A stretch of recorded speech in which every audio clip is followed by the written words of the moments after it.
blind men because they have sinned against the Lord. Sophonius 1:17. Quote, These things they thought, and were deceived, for their own malice blinded them. Wisdom 2:21. Sin turns away the will from the supreme good and hardens it in evil. Quote, Therefore pride hath held them fast. They are covered with their iniquity and their wickedness. Psalms 72:6. Sin begets fear and perplexity. Quote, For whereas wickedness is fearful, it beareth witness of its condemnation, for a troubled conscience always forecasteth grievous things. Wisdom 17:10. Sin brings with it shame and shamelessness. Quote, What fruit therefore had you then in those things, of which you are now ashamed? For the end of them is death. Romans 6:21. Quote, The wicked man impudently hardeneth his face. Proverbs 21:29. Sadness and despair are the end of sin. Quote, Into how much tribulation am I come, and into what floods of sorrow, wherein now I am, I that was pleasant and beloved in my power. But now I remember the evils that I have done. 1 Maccabees 6:11 and 12. Sin robs body and soul of strength. Quote, There is no health in my flesh because of thy wrath. There is no peace for my bones because of my sins. Psalms 37:4. Sin shortens life and hastens death.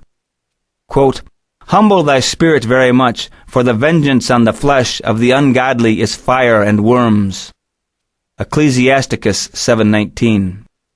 Sin destroys reputation, honor, and fame. Quote, The memory of the just is with praises, and the name of the wicked shall rot. Proverbs 10:7. Quote, Who will justify him that sinneth against his own soul? And who will honor him that dishonoreth his own soul? Ecclesiasticus 10:32. Sin ruins prosperity.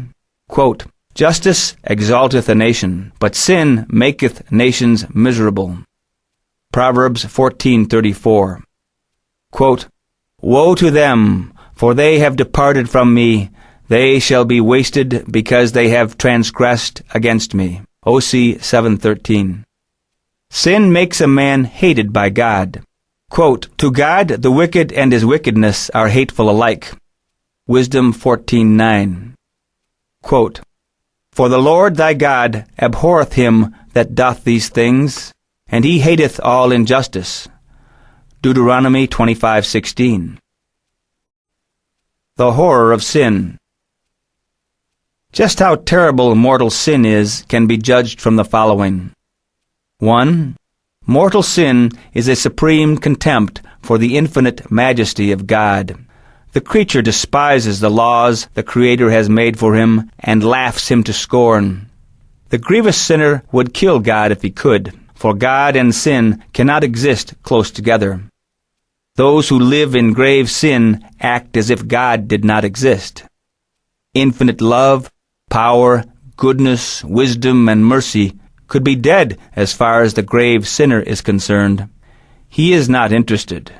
Yet God has already shown how he hates sin by subjecting all the children of Adam to the evils of life and to death.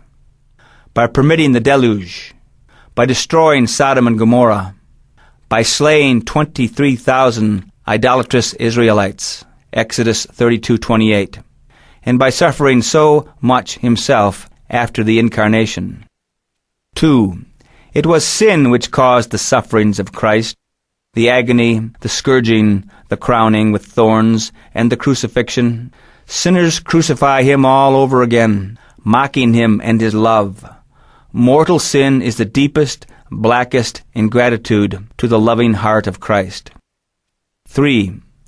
Mortal sin deforms the souls of men, destroying all the spiritual beauty that is in them. It makes the soul bankrupt by robbing it of all past merit. It paralyzes the soul because the soul is then unable to gain supernatural merit from any good works done while in the state of mortal sin. In fact, mortal sin kills the soul by taking away from it all supernatural or spiritual life.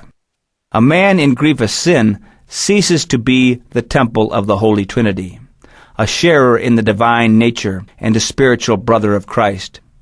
If a man has committed mortal sin, his body is but a living coffin for a supernaturally dead soul.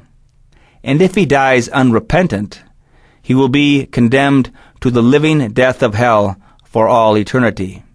In a word, mortal sin is the greatest of all evils. When St. Louis of France was a boy, his mother, Blanche of Castile, once said, "You are as dear to me as any son could be to any mother. Yet I would rather see you lying dead at my feet than that you should ever commit a mortal sin." Later in life, the king himself remarked on one occasion to a friend who said he would prefer to commit a serious sin if by it he could avoid leprosy, "You are wrong. Nothing is more to be dreaded than to